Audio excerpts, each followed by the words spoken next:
Hi friends, weight loss பண்ணுறது ஈஸியாக கஷ்டமா அப்படின்னு பார்த்தீங்க அப்படின்னா, வெயிட் லாஸ் ப்ராசஸ் ஒரு நாள் ப்ராசஸ் கிடையாது. சில நாட்கள்லேயே நடந்துருமா அப்படின்னா கிடையாது.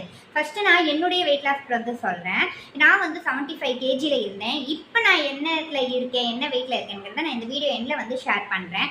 கரெக்டாக அவங்களுடைய மெட்டபாலிசத்துக்கு தகுந்த மாதிரி தான் ஒவ்வொருத்தருக்கும் வந்து வெயிட் லாஸ் வந்து நடக்கும். ஃபஸ்ட்டு எனக்கு வந்து பர்சனலாக வந்து நான் வந்து ஒரு கோச் கிட்ட வந்து அடிக்ட் ஆகிட்டேன். அதனால தான் எனக்கு வந்து என்னுடைய வெயிட் லாஸ் வந்து சக்ஸஸ்ஃபுல்லாக வந்து ரன் பண்ண முடிஞ்சது. இப்போ நான் வந்து 3 இயர்ஸ் ஆகுது. 3 இயர்ஸாக நான் அதே ஐடியல் வெயிட்லேயே நான் வந்து இருக்கேன். என்ன வெயிட்டுங்கிறத நான் வீடியோ எண்டில் வந்து ஷேர் பண்ணுறேன். என்ன அப்படின்னா, மெயினாக வந்து ஃபாலோ அப் வந்து முக்கியங்க. கன்சிடென்சி வந்து முக்கியம். வெயிட்டு நம்ம பர்சனலாக வந்து பண்ணும்போது 2 நாள் தொடர்ந்து ஃபாலோ பண்ணுவோம். அதுக்கடுத்து ஒரு 3ஆவது நாள் என்ன பண்ணுவோம்னா, நம்மளுக்குள்ளாரியே ஒரு மாதிரி மைண்டு வந்து ஒரு மாதிரியா இருக்கும். அப்போ நம்ம என்ன பண்ணுவோம்னா, கரெக்டான படியில் வெயிட் லாஸ் வந்து நடக்காது.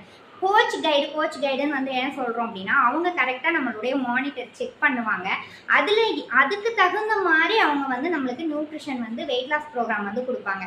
அப்படி இருக்கும்போது நம்ம ஹெல்த்தி வேல வந்து வெயிட் லாஸ் வந்து நம்ம வந்து பண்ணலாம். என்ன மாதிரி யாரெல்லாம் வந்து வெயிட் லாஸ் பண்ணணும் அப்படின்னு நினைக்கிறீங்களோ, நீங்கள் என்னோட காண்டாக்ட் நம்பர் வந்து கீழே இருக்கும். நீங்களும் உங்கள் கோச் கைடோடு வந்து எடுத்தீங்க அப்படின்னா நீங்கள் என் ரிசல்ட் வந்து எடுக்கலாம். நான் வீடியோ எண்டில் வந்து ஷேர் பண்ணுறேன்னு சொல்லியிருந்தேன் இல்லைங்களா. என்னுடைய வெயிட் வந்து பார்த்தீங்க அப்படின்னா, இப்போ 55 கேஜியில் வந்து நான் வந்து இருக்கேன். ஹெல்த்தியாக வந்து நான் இருக்கேன். என்னோட வீடியோ பிடிச்சிருந்துச்சு அப்படின்னா ஃபாலோ பண்ணிக்கோங்க, சர்வ் பண்ணிக்கோங்க. தேங்க்யூ.